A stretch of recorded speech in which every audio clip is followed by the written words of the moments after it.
अरे यार, क्रिप्टो में इन्वेस्ट तो करना है लेकिन बहुत डर लगता है। बहुत ही वॉलेटाइल मार्केट है, समझ ही नहीं आ रहा कि किस पे इन्वेस्ट करूं और किस पे नहीं। इतने अप्स एंड डाउन्स हैं, कभी तो कोई करेंसी 30% अप होती है तो कभी 30% डाउन। बाप रे, मेरा तो बीपी हाई शाई हो जाता है, सांस अटक जाती है। पर सब कहते हैं कि क्रिप्टो और ब्लॉकचेन ही फ्यूचर है। अगर डिजिटल करेंसी की ट्रेन नहीं पकड़ी तो कहीं ये ट्रेन छूट ही ना जाए। क्या करें क्या ना करें, ये कैसी मुश्किल है, कोई तो बता दे इसका हल लो मेरे भाई। सोचो कि क्रिप्टो में इन्वेस्ट करें हम, अगर करें तो किसका रिस्क लें हम। आई एम श्योर आप सब के दिमाग में भी ऐसे ही क्वेश्चंस आते होंगे। अगर आपको इमर्जिंग क्रिप्टो मार्केट का हिस्सा भी बनना है और अपना पर्स बचाकर रिस्क फ्री इन्वेस्टमेंट भी करनी है तो डोंट वरी, आपके लिए ही स्टेबल कॉइन्स बने हैं। हाय, मैं हूं आपकी क्रिप्टो दोस्त एंड होस्ट रुचि शर्मा। आज मैं बताऊंगी कि स्टेबल कॉइन्स क्या होते हैं, कितने टाइप के होते हैं और ये बाकी क्रिप्टो करेंसी से कैसे अलग हैं। स्टेबल कॉइन्स, आहा, जैसा नाम वैसे गुण। इसमें है क्रिप्टो करेंसी की सारी खूबियां, लेकिन इसकी वैल्यू में ज्यादा उतार चढ़ाव नहीं आता। यानी ट्रेडिशनल करेंसी की तरह स्टेबल कॉइन्स रिलायबल, स्टेबल और सेफ हैं। अब आप पूछेंगे स्टेबल कॉइन इतना स्टेबल कैसे है? It's very simple to understand. Stable coins किसी ना किसी दूसरे एसेट से अटैच रहते हैं, जैसे कि American dollar, gold, Indian rupees या फिर दूसरी crypto currencies like Ethereum. Basically इसमें डिजिटल कॉइन इश्यू करने वाले क्रिप्टो करेंसी की वैल्यू के बराबर एसेट्स का बैकअप रखते हैं। फॉर एग्जाम्पल, आप बैंक से गोल्ड लोन लेते हैं तो क्या होता है, बैंक आपका सोना एज अ गारंटी अपने पास रखता है और बैंक आपको गोल्ड की मार्केट वैल्यू का कैश देता है। स्टेबल कॉइन्स में ऐसा ही होता है, जितने पैसे की डिजिटल करेंसी इशू करनी हो उतना कोलैटरल गोल्ड या डॉलर्स बदले में जमा कर दिया जाता है और इंटरेस्ट भी नहीं भरना पड़ता। सो स्टेबिलिटी बनी रहती है। दूसरी क्रिप्टो करेंसी लाइक्स बिटकॉइन और डोज कॉइन का प्राइस मार्केट की डिमांड और सप्लाई के हिसाब से फ्लक्चुएट होता रहता है, लेकिन स्टेबल कॉइन्स का प्राइस उससे जुड़े एसेट के साथ लिंक्ड है। फॉर एग्जाम्पल, आपने एक स्टेबल कॉइन को $1 के प्राइस में खरीदा है तो मार्केट में चाहे कितना भी अप एंड डाउन का भूचाल आ जाए, आपको अपने स्टेबल कॉइन के रिटर्न में $1 की मिनिमम वैल्यू 100% मिलेगी। ऑफ कोर्स डॉलर्स के price slightly up and down होते रहते हैं, but it's manageable risk. In fact जैसे हाथ में चाबुक लिए बसंती अपनी धनों को कंट्रोल में रखती है, ठीक वैसे ही in certain cases stable coins के प्राइस को आर्टिफिशियली एल्गोरिथम के चाबुक से कंट्रोल में रखा जाता है। इन शॉर्ट, क्रिप्टो करेंसी आपको शॉर्ट टाइम में जीरो से हीरो भी बना सकती है और राजा से रंक भी बना सकती है। टेम्पटिंग ना, बट टू मच रिस्क। वो कहते हैं ना, slow and steady wins the race. वही काम स्टेबल कॉइन्स का है। हाँ, आप 200-300% का प्रॉफिट मार्जिन का पैराशूट लेकर उड़ने नहीं लगेंगे, लेकिन कभी मुंह के बल गिरेंगे भी नहीं। अच्छा, तो आप सोचेंगे फिर तो ये ट्रेडिशनल फिएट करेंसी जैसा ही हुआ, तो इसका फायदा क्या है, यूज कैसे होता है और क्रिप्टो वर्ल्ड का पार्ट बनने में कैसे हेल्प करता है? क्रिप्टो करेंसी एक इमर्जिंग एसेट है। कुछ कॉर्पोरेशंस बिटकॉइन को as a mode of payment accept भी करने लगे हैं, लेकिन बाकी कॉइन्स की अनस्टेबिलिटी के कारण अभी भी एक्सेप्टेबल नहीं है। वहीं स्टेबल कॉइन्स की रिलायबिलिटी और स्टेबिलिटी के कारण इसे धीरे धीरे सब जगह एक्सेप्ट करने लगे हैं। अगर आपको क्रिप्टो एक्सचेंज में ट्रेडिंग करके क्रिप्टो इकोसिस्टम का हिस्सा बनना है तो डॉलर जैसी ट्रेडिशनल करेंसी के ट्रांजैक्शनल चार्जेस के मुकाबले स्टेबल कॉइन्स के ट्रांजैक्शन चार्जेस बहुत कम है और ये वर्ल्ड वाइड सभी क्रिप्टो एक्सचेंजेस में एक्सेप्ट किए जाते हैं और इसका हिसाब transparently and safely blockchain ledger पर रखा जाता है। सो नो चांसेस ऑफ तनक भी गड़बड़ी और धोखाधड़ी। तो चलिए, स्टेबल कॉइन्स क्या है और कैसे यूज होते हैं वो तो जान लिया।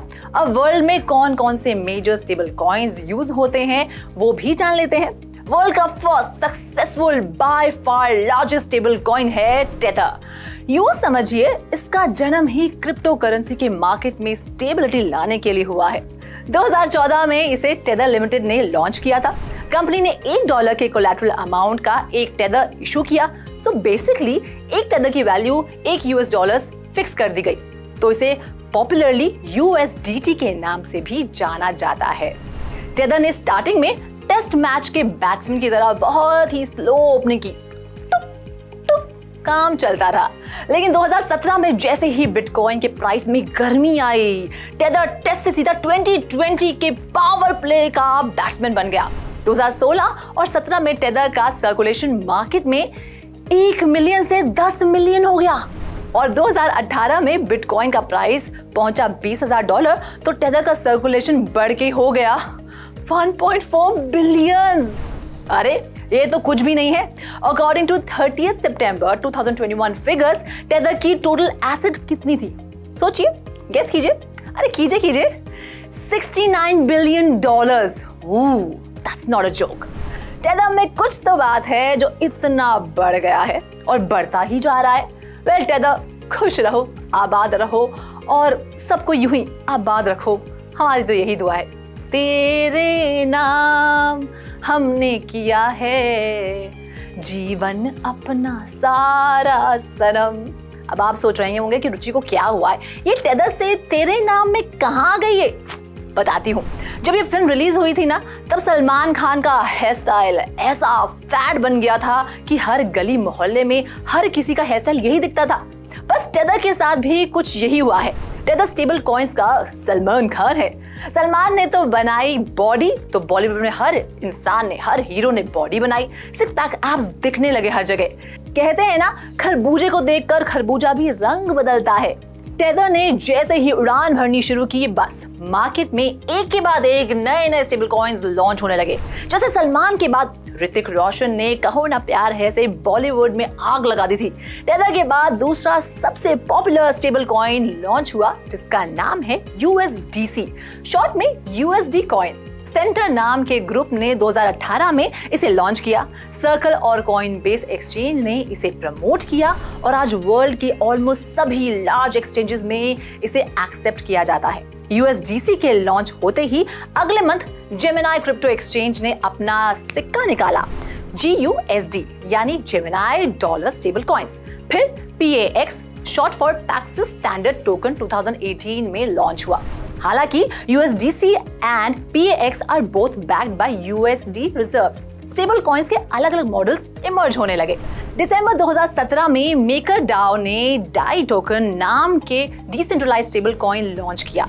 अब तक USDT, USDC और PAX are backed and controlled by single organisation USD reserve. लेकिन USD रिजर्व DAI को ना बैक करता है, ना ही इसे कोई सिंगल ऑर्गेनाइजेशन कंट्रोल करता है। DAI के कोलैटरल और कंट्रोल के लिए इथेरियम जैसे कई क्रिप्टो एसेट यूज होते हैं। 2019 में बाइनेंस ने सोचा, भाई मैं क्यों पीछे रहूं, अपना तो खुद का एक्सचेंज है, तो उसने अपना Binance USD stable coin BUSD launch कर दिया और इसे बाइनेंस एक्सचेंज में हेविली यूज किया जाता है। इसका मेजर फायदा ये है कि बाइनेंस के यूजर्स फिएट करेंसी को बिना किसी फीस के BUSD में कन्वर्ट कर सकते हैं। ऊपर से DeFi सर्विसेज की कमाई की मलाई और खाओ, हुआ ना डबल फायदे का सौदा। 2019 में स्टेबल कॉइन्स की रेस में और गर्मी पकड़ी और गोल्ड बैक्ड स्टेबल कॉइन्स की बारिश होने लगी। पैक्सिस को आया एक और आइडिया और उसने लॉन्च किया गोल्ड बैक्ड स्टेबल कॉइन जिसका नाम है पैक्सिस गोल्ड PAXG। इसकी खास बात यह है कि it's backed by actual physical gold instead of US dollars. आज का करंट सिनेरियो ये है कि क्रिप्टो के $2.5 ट्रिलियन के मार्केट कैपिटलाइजेशन में अराउंड $146 मिलियन के स्टेबल कॉइन्स यूज होते हैं, यानी 6% of total market cap of क्रिप्टोस is stable coins. जैसे बॉलीवुड में सलमान, आमिर, शाहरुख, अजय, अक्षय और रणवीर टॉप के 6 हीरोज हैं, वैसे ही टॉप के 6 स्टेबल कॉइन्स ने वर्ल्ड के 95% market cap of stable coins को अपने अंदर कर लिया है और वर्ल्ड में जितने भी स्टेबल कॉइन्स हैं उसमें 50% तो टेदर ही है। अब समझे ना, मैंने ऐसे ही टेदर को स्टेबल कॉइन्स का सलमान खान नहीं कहा था। स्टेबल कॉइन्स में आपको मिलेगी फिएट करेंसी की स्टेबिलिटी और डिसेंट्रलाइज्ड डिजिटल करेंसी के ईज ऑफ एक्सेस की आजादी। So you get best of both the worlds in stable coins. Last but not the least, as a means of payment stable coins की popularity बढ़ाने का main reason है इसका low transaction cost, global reach, stability, fast speed और seamless and safe payments through blockchain based assets. Elon Musk ने dose coins को promote करने के लिए एक ट्वीट किया और बिटकॉइन का प्राइस 15 से 20% गिर गया और डोज कॉइन्स का प्राइस 112% बढ़ गया। सो इस वोलेटिलिटी से अपने रिस्क को हेज करने के लिए stable coins is the answer. आपने कभी बाइक रेसिंग देखी है? जैसे व्रुम व्रुम करके रेसर हवा में गाड़ी उड़ाते हैं, स्टंट्स दिखाते हैं, तो देखने में मजा भी आता है और चलाने वाले को जोरदार किक भी मिलती है ना? ऐसे ही किक क्रिप्टो करेंसी की ट्रेडिंग में मिलती है। लेकिन जैसे रेसर ने बाइक चलाने से पहले बचपन में ट्रेनिंग व्हील के साथ साइकिल चलाई होगी, फिर धीरे धीरे कॉन्फिडेंस और बैलेंस बिल्डअप होने के बाद ही बाइक चलाई होगी, ठीक वैसे ही स्टेबल कॉइन्स के साथ न्यू इन्वेस्टर्स एंड इवन वो इन्वेस्टर जिनका रिस्क एपिटाइट बहुत कम है, वो क्रिप्टो ट्रेडिंग में पार्टिसिपेट कर सकते हैं, रिस्क को कंट्रोल कर सकते हैं। एक बार कॉन्फिडेंस आ गया, then sky is the limit. Crypto से रिलेटेड ऐसी कई बेसिक चीजें आसान भाषा में समझनी है, then do watch my stories on crypto TV. I am Ruchi Sharma. Have a great day.